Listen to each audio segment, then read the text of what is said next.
¿Cómo le va? Yo soy Miguel Bárcena y me da mucho gusto que nos acompañe en otra emisión de Aquí Entre Nos. El día de hoy vamos a hablar del cáncer en la sangre, hablaremos de la leucemia.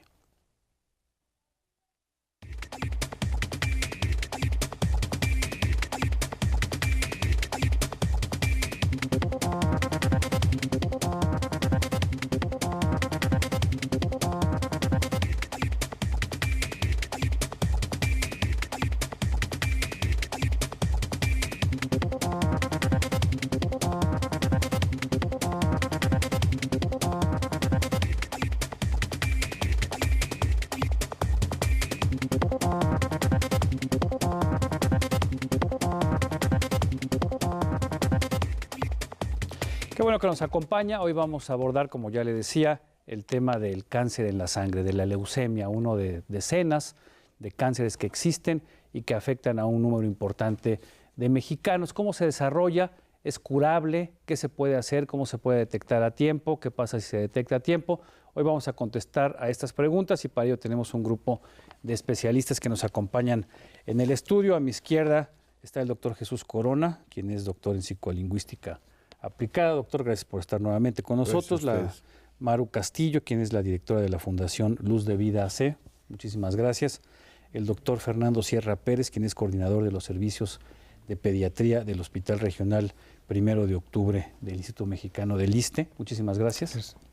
Y está también Ruano Hernández, él nos va a dar el testimonio. Tiene un familiar que ha padecido leucemia y va a compartir con nosotros este testimonio. A mi derecha está la doctora Aurora Mortera. Ella es maestra del Instituto Mexicano de Tanatología, es psicóloga especializada precisamente en este rubro. Está también Patricio Miguel González Huerta, presidente de la Asociación Mexicana de Leucemia y GIS. Muchísimas gracias. Sí, Miguel. GIS. Muchísimas gracias. Alicia Rivas también tiene un paciente o tuvo un paciente con leucemia. Va a hablar un poco de nosotros sobre cuál fue su experiencia. Y bueno, vamos a, como siempre, empezar con la gente que nos cuenta qué sabemos de la leucemia, qué sucede cuando alguien la padece, qué pasa con los tratamientos, son caros, hay a dónde acudir. Vamos a escuchar.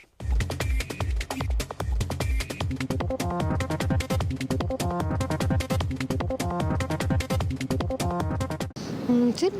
Sí, es una enfermedad de la sangre, prácticamente es lo que viene siendo cáncer. Pues he oído que es el cáncer de la sangre. Creo que es la falta de glóbulos rojos en la sangre. Sí. El funcionamiento, pues es progresivo y mortal. Al finalizar, pues llega uno a la muerte, ¿verdad? Yo digo que baja las defensas, ¿no?, del cuerpo. Así, y la persona se va deteriorando hasta que pues, fallece. Va matando lentamente a las personas, la sangre como que se envenena. Es un tipo de cáncer en la sangre. Pues sí, yo trabajé en la Marina y tuve un compañero que su hijo padecía la leucemia, tenía aproximadamente unos 9 años y pues cada mes lo tenían que internar porque pues se ponía muy grave el bebé. Una amiga que su hija se murió de leucemia, pero así no, como es lejano, no la oí mencionar mucho. No, afortunadamente no, porque sería muy penoso para mí. Tuve una amiga que falleció de eso. Pues al sistema inmunológico, ¿no? Bueno, pues hasta ahorita pues los centros de Seguro Social, el ISSSTE, clínicas de centro de salud, el tratamiento, pues porque hasta donde yo sé hay tratamiento, pero pues es muy difícil, hasta ahorita no hay científicos que han buscado ese control para eliminar ya el cáncer definitivo, ¿verdad? Yo imagino que un centro, a un hospital de especialidades, ¿no?, de oncología para que hagan el tratamiento y determinen si es leucemia o es otro tipo de cáncer. Yo tengo el servicio del ISSSTE, pero no creo que allí me atendiesen, la verdad. No. ¿A dónde acudir precisamente? Un hospital, bueno, no sé si hay algún sector o algo, pero un hospital, digo, no sé.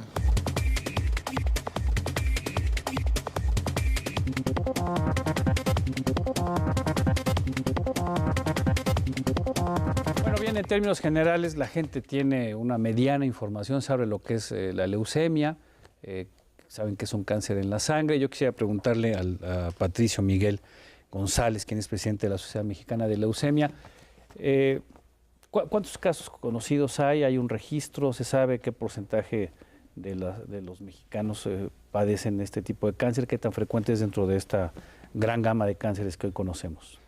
Mira, no hay una estadística así confiable, por lo mismo de que en México no existen, ¿no? Son estadísticas de varios años, pero aquí en México debe de haber más de 15,000 casos diagnosticados de leucemia, diferentes tipos de leucemia. 15,000 casos sí, aproximadamente. y alrededor son 2,000 casos más que surgen que se diagnostican cada año. Y dentro de los cánceres que afectan a los mexicanos, ¿alguien nos podría decir qué porcentaje ocupa la leucemia? La leucemia ocupa aproximadamente el 85% de los cánceres, sobre todo en niños, ¿sí? Es uno de los más frecuentes que hay. O sea, de los cánceres en niños, el 85% es leucemia. Y en términos generales, doctor, ¿hay alguna estadística? Hay otros tipos de cánceres que son tumores sólidos, o sea, ya sean, y va a depender de la edad del paciente en que se encuentre, ¿sí? Pueden ser osteosarcomas, tumores del sistema nervioso central, pero hablando de manera general de los cánceres, la leucemia es de los más frecuentes. ¿Es un problema de salud ya?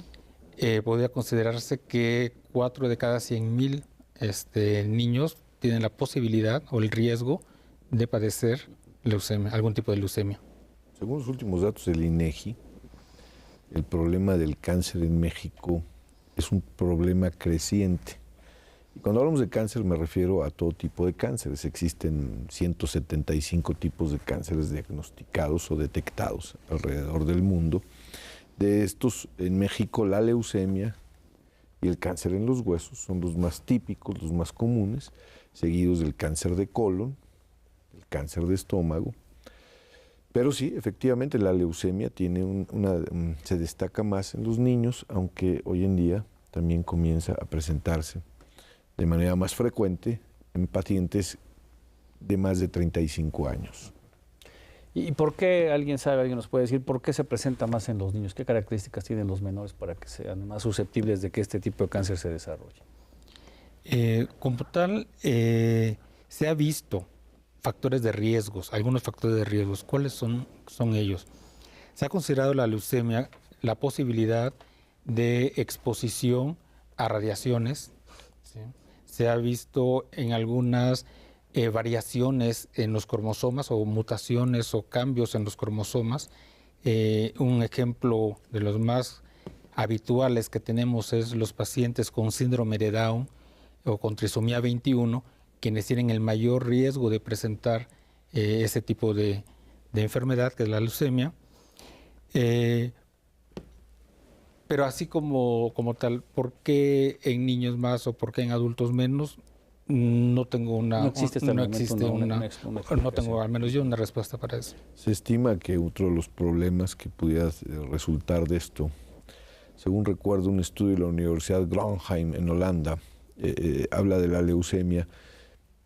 Se están haciendo las investigaciones adecuadas en el centro oncológico de esta universidad y posiblemente una de las causas fundamentales de la leucemia en los niños posiblemente sea algo relacionado, más allá de la genética, con las sustancias que se ingieren a través de los diferentes tipos de alimentos empaquetados, sin que esto sea todavía una causa probada que determine, pero sí hay cierta relación. Hay una correlación entre lo que se consume y en este caso, pues los niños, la madre, una mala alimentación durante el embarazo, pues podría estarle provocando por ahí una mayor exposición a adquirir este tipo de enfermedad. Ahora, todos sabemos, y así lo escuchábamos, que la leucemia es un cáncer en la sangre, pero ¿cómo se genera, cómo se desarrolla? ¿Qué características debe de tener exactamente para determinar qué es este tipo de problema? Bien, hay células a nivel de la médula ósea que se llaman células madres hematopoyéticas, o sea, que generan sangre, y esas se van a dividir tanto en glóbulos rojos como en glóbulos blancos. En algún momento hay una variación en la capacidad de poder regular el crecimiento de las células que van a generar una u otra estirpe, ya sea mieloide o linfoide, ¿sí? Y de ahí surge el crecimiento no controlado de las células blancas, y es una de las causas que se ha visto como generador de leucemia. Vamos con nuestro equipo de producción. Precisamente ellos prepararon la siguiente cápsula para explicarnos más técnica, más, sobre todo más científicamente hablando, qué es la leucemia.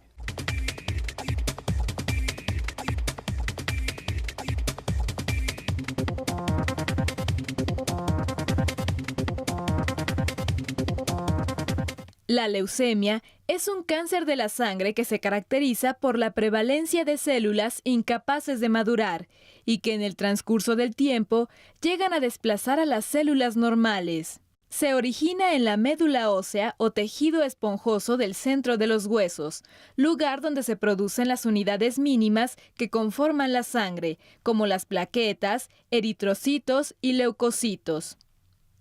Algunos de los síntomas que pueden presentar son decaimiento, falta de apetito, pérdida de peso y fiebre elevada que no se controla con medicamentos ni obedece a una infección. Propensión al desarrollo de hemorragias, a los menores les cuesta trabajo respirar, el rostro se hace pálido o presentan inflamación en cuello, axilas o ingles. La leucemia es la segunda causa de muerte entre los infantes mexicanos y es el tipo de cáncer más frecuente en este sector. Esto se debe a diversas variables que se pueden modificar: falta de diagnóstico oportuno, abandono de tratamientos o desinformación.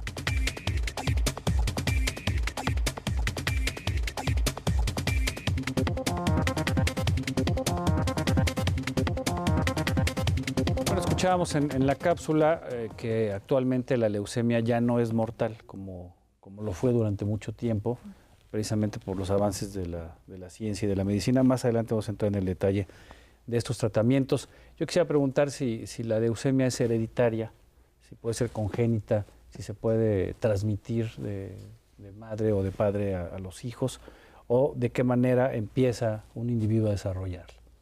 Como tal, un factor que se considere hereditario no es. Lo que sí hay que tomar en cuenta como factor de riesgo cuando algún familiar ha tenido algún tipo de cáncer de la sangre, leucemia, algún hermano o el padre, o algún otro tipo de cánceres que son similares a la leucemia, que son los linfomas, algunos tipos de linfomas. Pero como tal, que se considere un factor hereditario, no existe.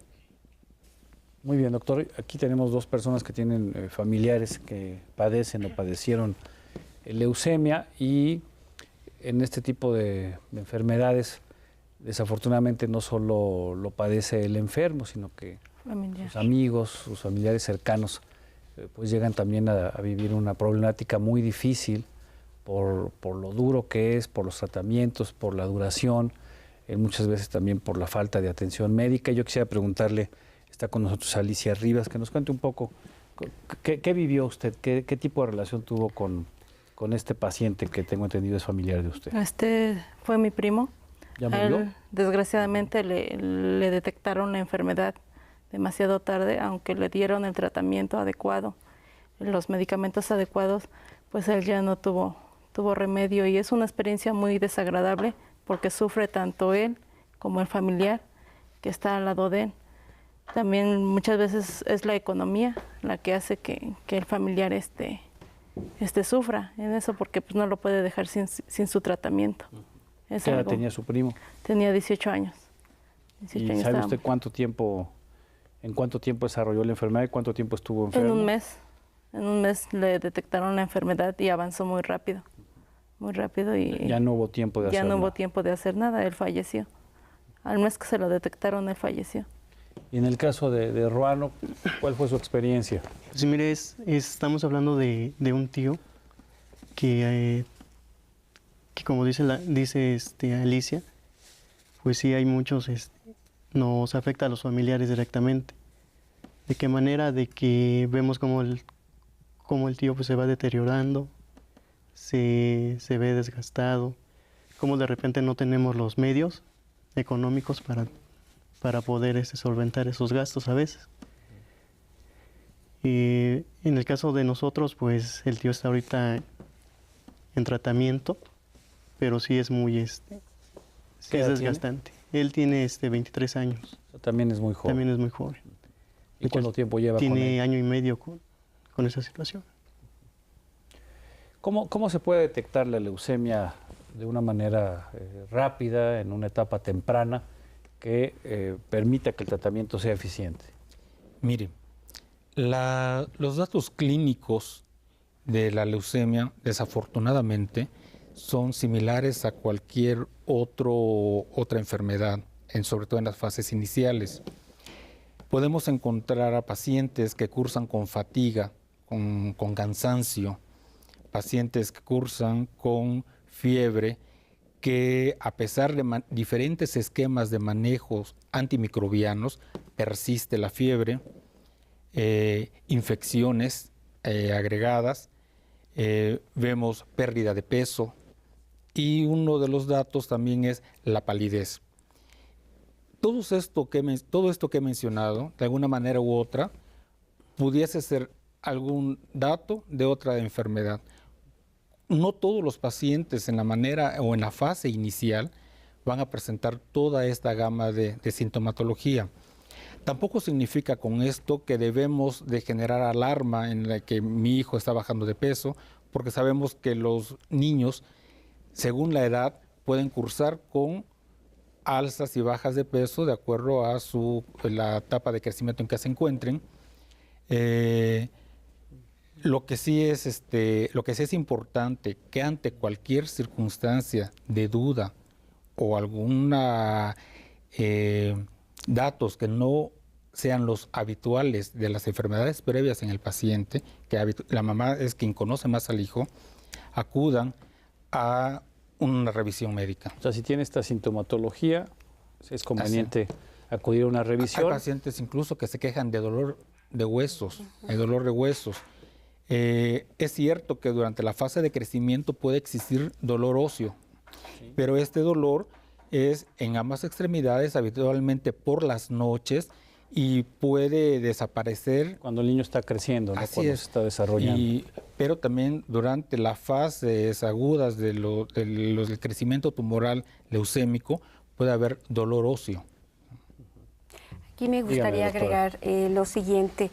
Esto es una de las características del duelo que enfrentan los padres. El hecho de sentirse culpables por no haber llevado a tiempo al niño para un diagnóstico adecuado. Pero como decía el doctor, se presentan síntomas que son muy parecidos a alguna infección, al crecimiento mismo. No es fácil. Entonces los padres se culpan por no haberlo hecho. Incluso me ha tocado ver algunos casos en donde dicen es que le sangraba la encía, porque también hay sangrados, le sangraba la encía y lo llevé al doctor y al doctor nunca se le ocurrió, ¿no? O sea, es que si cada vez que se presentaran estos síntomas, el padre pensara en que el niño tiene una leucemia y un cáncer, imagínese, o sea, la población entraría en pánico, ¿no? ¿Cómo se diagnostica, doctor? ¿Cómo se diagnostica? Yo creo que aquí el doctor es muy preciso, ¿no? Es muy difícil para los doctores en primera instancia poder hacer el diagnóstico nada más por los meros síntomas, ¿no? Hay que hacer un estudio, estudio preciso sangre, médula ósea, para hacer el diagnóstico claro y hacer la intervención, ¿no? El trabajo que yo hago, yo soy maestra del Instituto Mexicano de Tanatología, pero yo hago un voluntariado con niños con leucemia y con cáncer sólido en el Hospital 20 de Noviembre desde hace 6 años. Y a través de estos 6 años he tenido contacto con estos papás y con estos chiquitos en todo este proceso que implica desde el diagnóstico de la enfermedad, todo lo que implica la pérdida, que ya lo comentaré si hay oportunidad, toda la pérdida de cosas y de ambientes y de amigos y todas las pérdidas que están alrededor de este diagnóstico, este internamiento, que es la siguiente fase que hay que estar con los niños, que es todo el tratamiento, y por supuesto cuando no hay cura, que es la fase terminal, ¿no?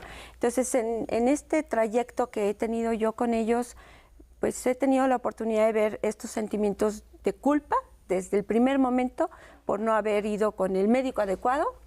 Entonces, mientras el enfermo, el niño o el adolescente está padeciendo los estragos de la enfermedad, los familiares directos, los más cercanos, están empezando a vivir un duelo y sobre todo a recriminarse por lo que no hicieron o no pudieron hacer. Así es, y incluyendo lo que decía, lo que se comentaba hace rato acerca de la alimentación.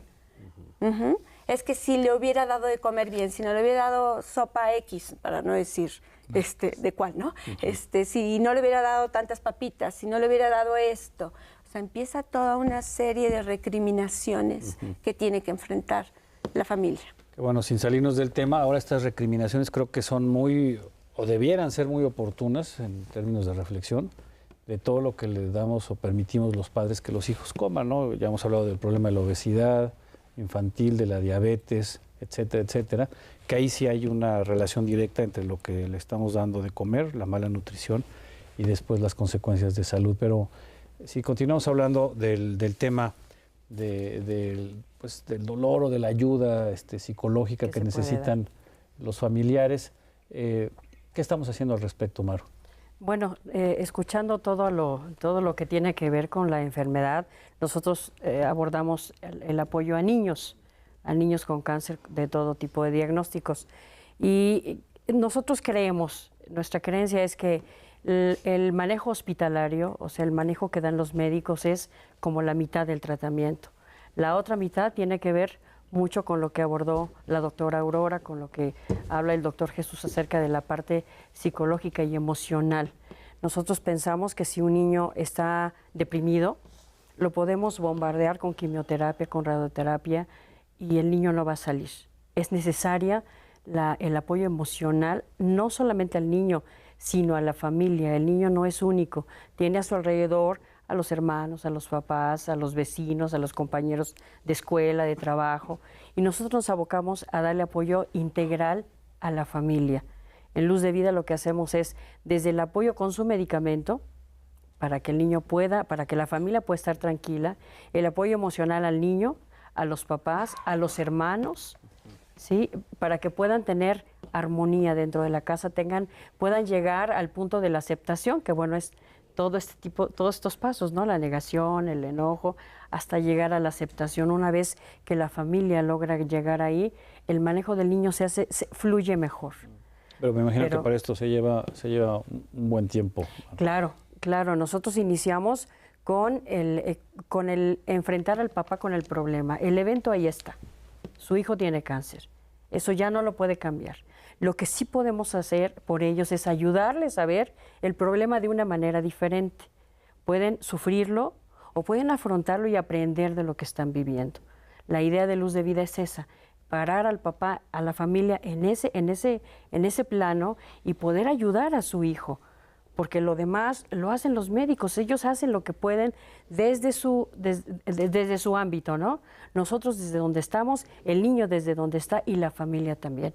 Nosotros creemos que el equipo multidisciplinario es todo el manejo hospitalario, las organizaciones civiles que apoyamos y la familia. Uno de los problemas de la diagnosis del cáncer en todo el mundo es el primer efecto que le causa psicológico al ser humano es cáncer sinónimo de muerte.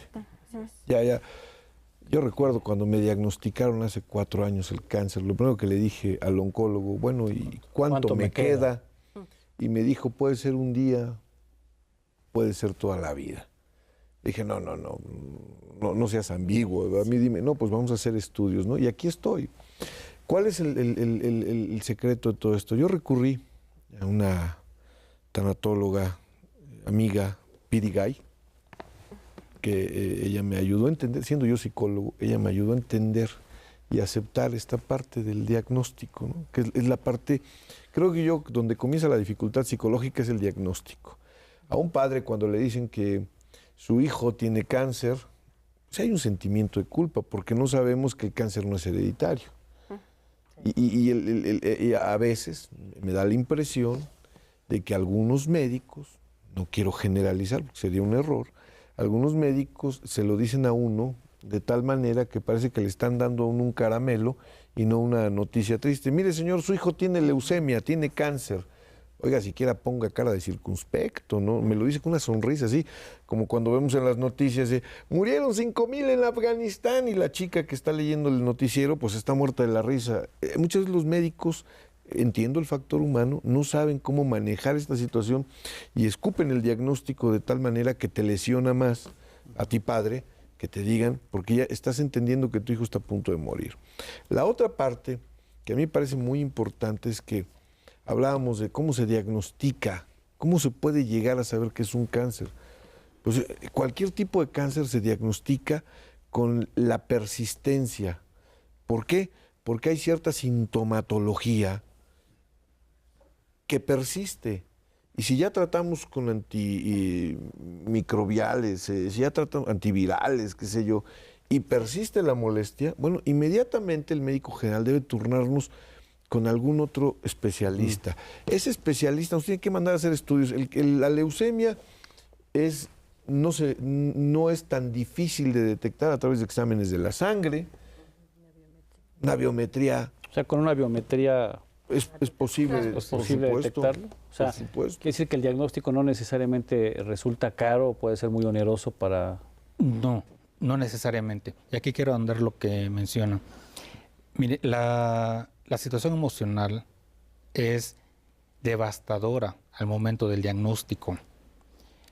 De los aspectos que debemos de tomar en cuenta es hoy en día que es la persona humana, tanto el paciente como la gente que está alrededor del paciente, que es la familia.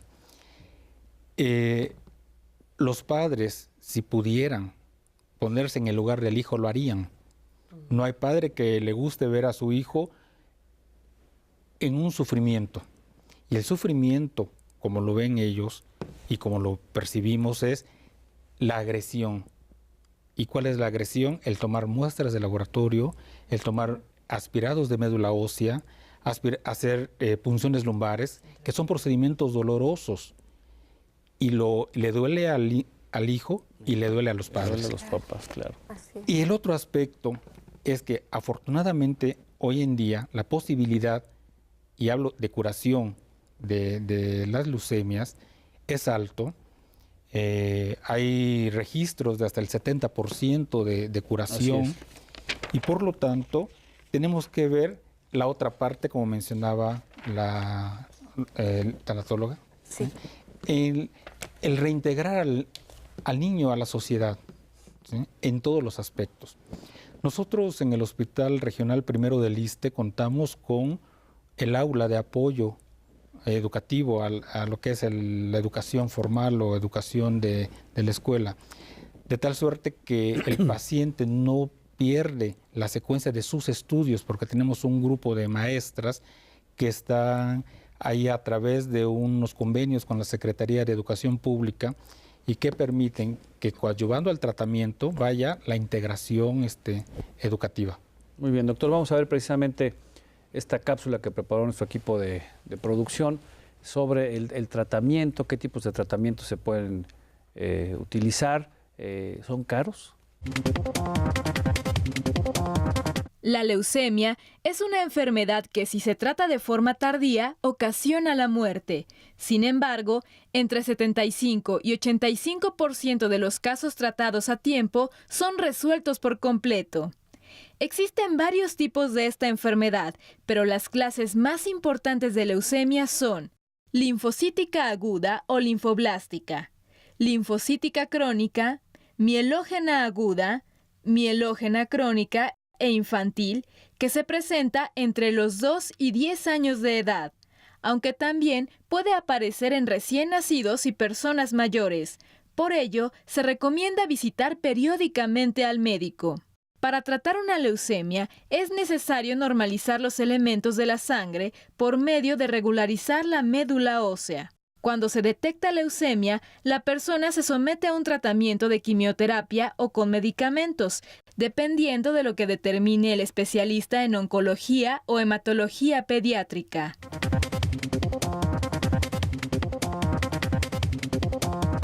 Bueno, esos son los tipos de leucemia que existen y hemos hablado del tratamiento, vamos a profundizar en ello.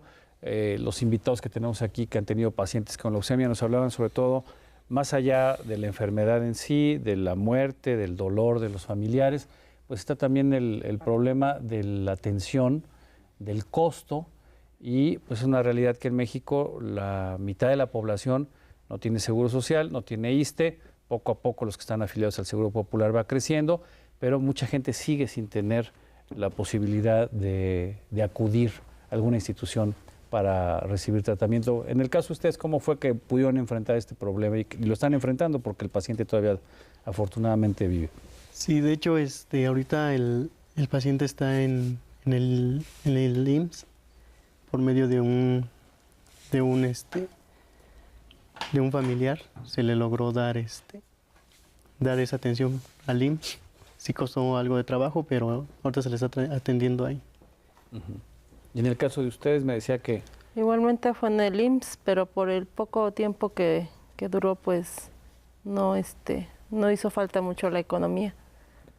Es que ahí hubo un diagnóstico tardío. Por las causas que fueren, se da un diagnóstico tardío.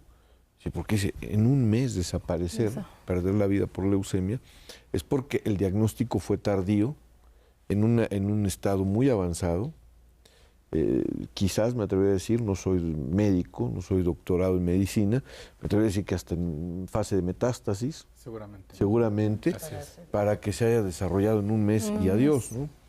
Ahora, yo decía, Bárcena, muchas veces los mexicanos tenemos la costumbre de, ay, el ISSSTE. El Instituto de Seguridad y Servicios Sociales de los Trabajadores del Estado, hoy en día no es lo que hace 20 años. Hoy en día tiene importantísimos avances, hospitales de extraordinario nivel, de tercer nivel, de los más avanzados, el Instituto Mexicano del Seguro Social, sin lugar a dudas. ¿Que hay deficiencias? Las hay. Está la Secretaría de Salud Federal, la Secretaría de Salud del Distrito Federal, donde hoy en día, sin hacer grandes erogaciones, podemos buscar el diagnóstico adecuado, que se nos dé el diagnóstico adecuado a un bajo costo y a veces el costo absorbido por las instituciones del Estado. Y esto, con todo respeto, dejemos a un lado ese temor de que hay el IMSS, es que allí matan, no lo puedo atender porque su causa es de muerte. Por Dios, hombre, vamos a cambiar la mentalidad, vamos a enfrentar el reto de cualquier enfermedad, desde un catarrito a todo, pero vamos a ir con los especialistas, ¿no?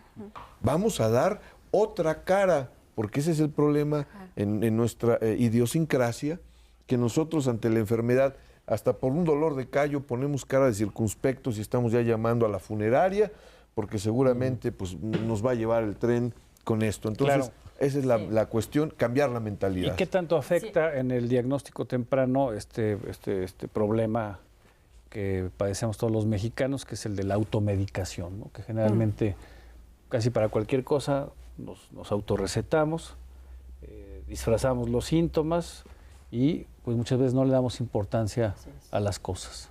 Fíjate, Miguel, en este tema del diagnóstico oportuno, yo no sé si algún día podamos llegar a la prevención, pero por lo menos en el caso de los niños, si logramos detectar a tiempo un retinoblastoma, que es cáncer en ojos, podemos salvar no solo la vida del niño, la vista. Si detectamos a tiempo un osteosarcoma, le salvamos la pierna al niño. Esto a la larga es calidad de vida en el paciente y podemos, como dijo el doctor, reintegrarlo a la sociedad con menos secuelas físicas y menos secuelas sociales, porque también las hay. Entonces, en ese sentido, las organizaciones civiles, que bueno, nacimos preocupadas por un problema social, en este caso el cáncer en niños. El cáncer en niños no es un problema social, viene de un problema social en nuestro país grave, que es la pobreza. Entonces, lo que nosotros hacemos como instituciones civiles es abordar esta parte de la prevención, de la detección oportuna. Formamos una red contra el cáncer hace 5 años, en donde estamos 30 instituciones, todas atendiendo personas con cáncer, niños, adultos, mujeres, hombres. ¿Qué hacemos? Jornadas de salud, conferencias de prensa, en donde toda esa información va a la población, a la mamá que está viendo la televisión y dice, mi hijo tiene puntitos, que le llaman petequias, ¿no? Tiene puntitos, está perdiendo peso, muestra cansancio sin razón aparente, fiebre sin razón aparente, todos esos exactamente, es lo que nosotros le llevamos a la población, a esa mamá. Si tu hijo presenta esto, llévalo al médico. Más vale pecar, ¿no? De estar... ¿Y esto lo hacen sistemáticamente con las escuelas? En la Red contra el Cáncer hacemos 4 conferencias al año, en donde invitamos a los medios de comunicación para que la información sea masiva, y las jornadas de salud las llevamos a zonas vulnerables, llevamos camiones para detectar oportunamente un cáncer en mama, y conferencias, van hematólogos, pediatras, oncólogos, pediatras que pueden hablar darles conferencias a las mamás y hablarles de esto. Nosotros creemos que si todos hacemos desde donde podemos, ponemos nuestro granito de arena, logramos que el niño se detecte oportunamente y tenga menores secuelas. Las secuelas son terribles. Aquí hablamos de la enfermedad como tal, del tratamiento como tal, y luego las secuelas, exactamente. Precisamente iba a ir con usted, doctora. Háblenos un poco para que la gente le quede claro qué es la tanatología, realmente a qué se refiere y sobre todo para qué sirve en este caso específico, cómo ayudan ustedes tanto a los pacientes como a los familiares a partir del diagnóstico, que como ya decía el doctor Corona y todos coinciden, pues es el momento de mayor impacto, ¿no? El enterarse de que alguien tiene algún tipo de cáncer. Claro. La tanatología es una disciplina que estudia e interviene en el proceso de morir. La cuestión aquí es que no solamente abarca el momento en el que un enfermo va a morir, sino, como hace rato lo comentaba, desde el diagnóstico, que es la pérdida de la salud, que implica la pérdida de salud y otras pérdidas, que lo va a llevar a un proceso de morir paulatinamente. O bien se cura, pero hubo un proceso en medio que fue como lo decía, con una serie de duelos. Cuando uno enferma, empieza a tener toda una serie de cambios en su forma de pensar, en sus comportamientos, en sus emociones, frente a esa enfermedad que es agresiva. O sea, la concepción de la vida cambia. La concepción de la vida totalmente cambia, pero esta parte que hace rato se comentaba, el paciente se inserta en el hospital o ingresa al hospital, y en el momento en el que ingresa al hospital está enfrentando toda una serie de eventos agresivos, ¿sí? Desde, como se decía, se le saca sangre, se le hacen estudios, se le sube, se baja para llevar los estudios, está aislado. Estos pacientes tienen que estar aislados. ¿Por qué razón? Porque ante la quimioterapia, como parte del proceso, hay una alteración en la cuestión de los glóbulos, lo que es los glóbulos blancos que se encargan de las defensas disminuyen, las plaquetas disminuyen y es factible que estos pacientes tengan hemorragias indistintamente, y entonces estas dos razones son las que hacen que el paciente tenga que estar en cama con pocos movimientos, al menos no agresivos. Incluso son pacientes que tienen que ser bañados. Se pasan un mes, mes y medio en cama, a veces hasta 2 meses. Es asombroso verlos cuando bajan de la cama, porque es aprender a caminar nuevamente, es nuevamente adquirir la fuerza muscular para poder dar un paso. Entonces, con este panorama nosotros nos damos cuenta de que realmente son muchas las pérdidas que viven estos pacientes, muchísimas. Y imagínense la familia, la mamá que tiene que estar ahí todo el día con él, o el papá que tiene que estar todo el día, o ninguno de los dos, y entonces le piden a la vecina, o a la abuelita, o a la amiga, día y noche, de un lado de su paciente, para ayudarlos durante este proceso. Claro, es el inicio. En mi experiencia, lo que he visto es que es el inicio son, que el doctor me corrija si no, son las primeras quimios, los 2 primeros ciclos de quimios, y ya después son pacientes que son ambulatorios, que llegan a la quimio externa y por lo tanto no tienen que estar tan aislados ni tan cuidados en relación a estar dentro de un hospital, ¿no? Ahora, yo quisiera comentarle, retomando este tema de la importancia de sensibilizar a la población para que haya un diagnóstico adecuado, ¿verdad? Para que no se oculten los síntomas, para que no se deje pasar el tiempo. La intención de Trillas con este libro que se llama Lucecita, una historia de una niña con leucemia, es llegar a todas las escuelas y platicar acerca de este problema de salud, para que los padres y los niños puedan hacer un diagnóstico temprano.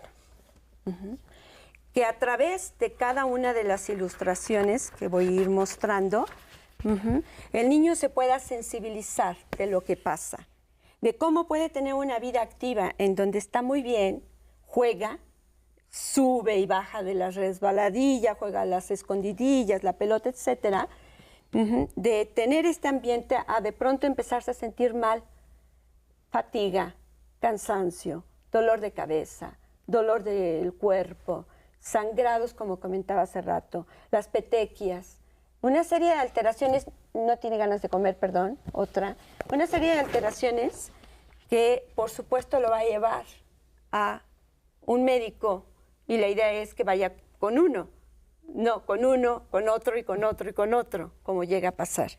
Y ahí, entonces, con el médico se pueda enviar a hacer el análisis de la sangre, explicarle al niño en qué consiste este análisis de sangre, por qué es importante, cómo está la composición de la sangre, los glóbulos que forman parte de la sangre, cómo estos glóbulos son fabricados por la médula ósea y por qué precisamente hay que hacer un aspirado de médula ósea para hacer la confirmación del diagnóstico. Porque por el estudio de la sangre, la biometría hemática, lo que podemos es inferir que hay la posibilidad de que tenga leucemia, pero solo con el diagnóstico hecho a través del aspirado de médula ósea se puede determinar. Entonces, en este caso podríamos decir casi que es vital la información, quizá no, como se decía, para lograr una prevención, que hasta el momento no existe, pero sí para que la gente tenga información y pueda detectar los síntomas y pueda acudir a un especialista y lograr un diagnóstico en una etapa temprana. Claro. Fíjate que este tipo de literatura que es tan fundamental y que pocos especialistas se atreven a escribir en nuestro país, es importante darla a conocer como esto, porque yo creo que ahí puede estar el salvar muchas vidas, pero creo que allá mi compañero quiere decir. Sí, Pascual, adelante. Patricio, perdón. Sí, mira, ahorita que hablaban todo esto, al final de cuentas, como presidente, soy paciente, tengo varios años diagnosticado con leucemia. Y ahorita que hablaban de todos estos síntomas que se dan desde que uno cae en el hospital, de cuando hablan de que uno vuelve a empezar a caminar y vuelve a empezar a recuperar, pues parecía que me estaban recordando todo lo que en su momento ¿Hace cuánto pasé. empezó usted con...? En 2002 me diagnosticaron, ya incluso soy trasplantado de médula ósea, ¿no? A mí en mi caso me ha ido muy bien como paciente, ¿no? Ha cambiado totalmente mi visión de la vida. Esto me lleva a crear a juntarme con otros compañeros para crear una asociación de ayuda a pacientes, porque en el hospital se nos deja muy de lado, el médico nos atiende, pero se deja muy de lado el aspecto informativo, el aspecto psicológico, que para nosotros es básico. Estos dos aspectos son los que trabajamos mucho nosotros como organización. Tratamos de que el paciente sea un paciente informado. Entre mejor conocimiento tenga de la enfermedad, es más fácil la lucha contra ella, que esté totalmente atendido en la situación psicoemocional. Si uno está bien en el aspecto emocional, la enfermedad es más fácil sobrellevarla. Y no solamente si se cura el paciente, si tiene una buena calidad de vida. Incluso los pacientes que fallecen, después de que tienen una buena atención, se van tranquilamente. Las familias trabajamos mucho con las familias. Para nosotros es básico el apoyo que tenemos de las familias, porque pasa eso. De repente pasamos meses que estamos en aislamiento total. No podemos trabajar. Si tiene uno el seguro, tiene una pensión o le dan una compensación, tiene recursos. Si no, la familia nos arropa, la familia carga con esos gastos, ¿no? Que pueden ser, en mi caso fueron casi 3 años que estuve casi en total aislamiento. Y después pues viene un proceso de recuperar, no solamente en mi caso, de todos los pacientes, de recuperar esa vida que se nos perdió, que la enfermedad nos quitó, y que poco a poco tenemos que ir recuperándola. Y después de eso nos enfrentamos a la realidad de que en los trabajos nos despiden. Y después buscamos trabajo y no nos dan trabajo porque tenemos leucemia o porque ya no los patrones o los empleadores consideran que esto los limita en su productividad, en su capacidad. Sí, en muchos casos sí. Que sería un caso de discriminación prácticamente. Se dan ¿Sabes muchos qué casos. pasa? Que hay una brutal ignorancia de lo que son los cánceres. Y voy a decir cáncer en términos generales, ¿no? Lo que es el cáncer hay un desconocimiento brutal. Y en México muchos empresarios son tramposos. Simplemente dicen, es un paciente que padeció leucemia, fue trasplantado de médula ósea. No, este cuate en 2 meses me va a estar pidiendo licencias, me va a abandonar el trabajo, yo voy a tener que seguir soportando económicamente, mejor no. Cuando no es así. Yo quisiera agregar a esto de la tanatología así rápidamente, que la tanatología, sin contradecir a la experta, y mi experiencia con la tanatología fue una experiencia de vida. Creo que la tanatología tiene que ver más con la vida que con la muerte, porque te enseñan a aceptar las cosas como son. Yo soy budista de hace 26 años, budista zen, soy psicólogo, doctorado, y tuve que recurrir a la ayuda de la tanatología para poder entender mi padecimiento de cáncer. Lo que pasó el compañero con lo de la leucemia, yo lo viví en México, tuve la suerte de también atenderme fuera de México, en el extranjero, pero es el mismo caso en todos lados, Miguel. Es dolorosísimo ver cómo uno, en esos aislamientos que te provoca el cáncer, vas perdiendo tu sentido humano, no tu dignidad, tu sentido humano, porque estás aislado, ¿no? Totalmente. Y yo diría, no se trata de recuperar el tiempo perdido, se trata de que esa parte de nuestras vidas nos permitió o nos debería de permitir una reflexión y avanzar a otros estadios de salud mental superiores. Vamos, si me permite, doctora, vamos a ver un poquito más sobre el tratamiento y retomamos todo esto de la parte humana, de la parte de la familia.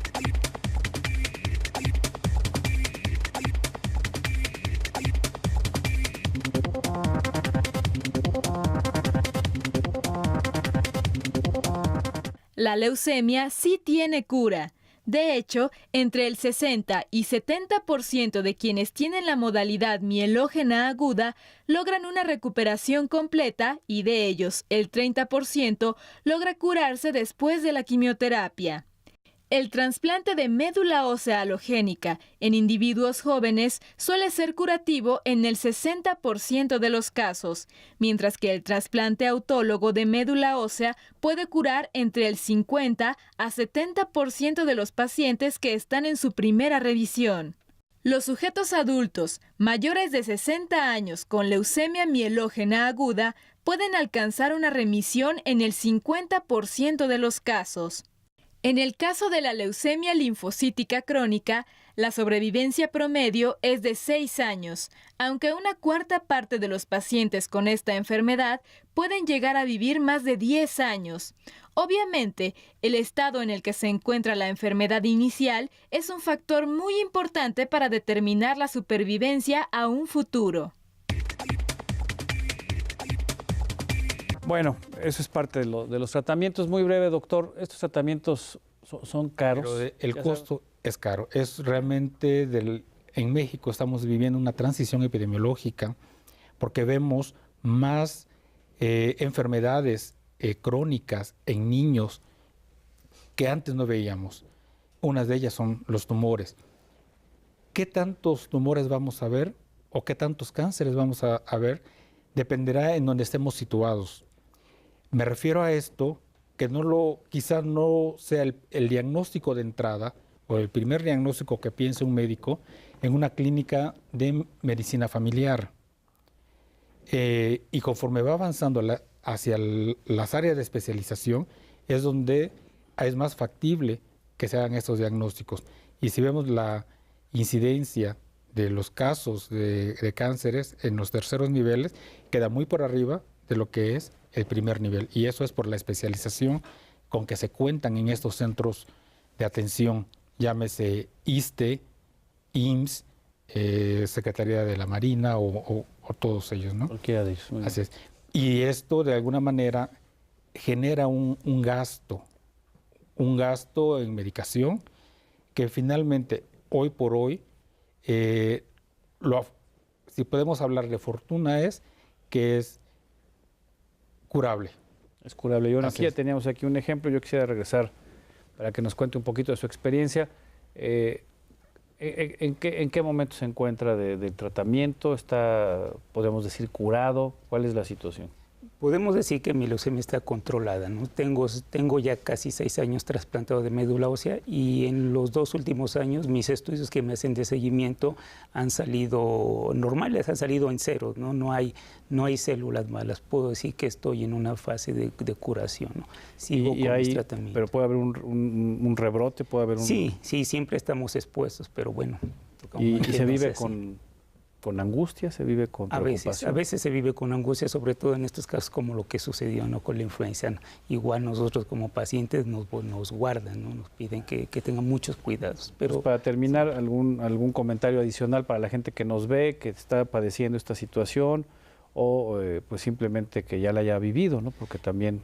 Pues sí, Miguel, lo más importante es que sepan que hay grupos como AMELEC, que somos grupos de apoyo no solamente al paciente, a la familia en general, no a todos.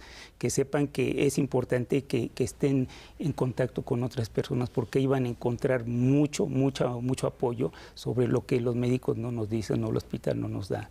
Entonces, que no solamente es eso, ¿no? Que sepan que este grupo los va a arropar y les va a ayudar a salir adelante. La calidad de vida que se encuentra ahí es mucho mejor que la que se vive, ¿no? Muchas gracias, y bueno, Patricia. invitarlos a que, si me dejas decir la página de Adelante, AMELEC, por favor. es www.amelec.org.mx. Ahí están todos los teléfonos donde nos pueden contactar. Muy bien, doctora, ¿qué hacemos? ¿Qué hacemos? Buscar la ayuda del tanatólogo. El tanatólogo puede ayudar desde el principio, desde el diagnóstico, durante todo el proceso, y si no hay cura, al final, para que los costos sean menos para la familia, por el sufrimiento que implica estar frente a la enfermedad y frente a la muerte. O sea, independientemente de que se detecte a tiempo y que haya o no cura, hay que acudir al tanatólogo, porque esto nos va a ayudar a enfrentar, a transitar de una mejor manera esta enfermedad. Así es. Quiero dar el teléfono del Instituto Mexicano de Tanatología, que es el 55 36 0071, y dar mi correo electrónico para cualquiera que quiera escribirme y requiera apoyo. Es amortera@scn.com.mx. Muchas gracias. Muchas gracias. De este lado, ¿algún último comentario? Bueno, nada más, un dato importante que creo que se nos estaba pasando: el cáncer infantil es la segunda causa de muerte. Pero paradójicamente 7 de cada 10 niños se curan. La estadística la cifra es muy elevada, de manera que nosotros creemos que todo se convierte en un problema económico. Para eso estamos las organizaciones civiles, para niños que no tienen seguridad social y son atendidos en institutos de la Secretaría de Salud. Que acudan a esos institutos. Hay muchos en nuestro país de tercer nivel donde les pueden dar apoyo, y esos institutos nos los canalizan a nosotros para que podamos apoyarlos de manera integral. ¿Alguna página? Sí, cómo no, la página es www.luzdevida.org.mx. Doctor, considero que aquí lo importante es la información. La búsqueda de la información, tanto por parte de los padres como la información al paciente. A veces consideramos que por ser un niño no es capaz de entender lo que está viviendo. Entonces tenemos que dirigirnos al paciente y hacerle saber cada una de las cosas a las que será sometido, y que en algunos momentos podrá sentir dolor por los procedimientos. Y en vez de tratar de aminorar con un engaño, decir que esto no duele. Y otro, las instituciones, y en particular el Hospital Regional 1 de Octubre, hoy por hoy cuenta con un grupo multidisciplinario. Contamos con tanatólogos, psicólogos clínicos, psiquiatra, y un grupo que da, aparte del tratamiento médico, el apoyo emocional, tanto a la familia como al paciente, y la USAER, que es el apoyo al aula hospitalaria. Muy bien, doctor, pues muchas gracias. Gracias a todos, doctor. Gracias. Pues yo nada más diría que la gente se informe y se informe. Que eso es lo básico para cualquier padecimiento. Muchísimas gracias, ya nos vamos. Muchas gracias a todos por habernos acompañado. Lo esperamos próximamente en otra emisión de Aquí Entre Nos. Miguel Bárcena se despide de usted. Hasta pronto.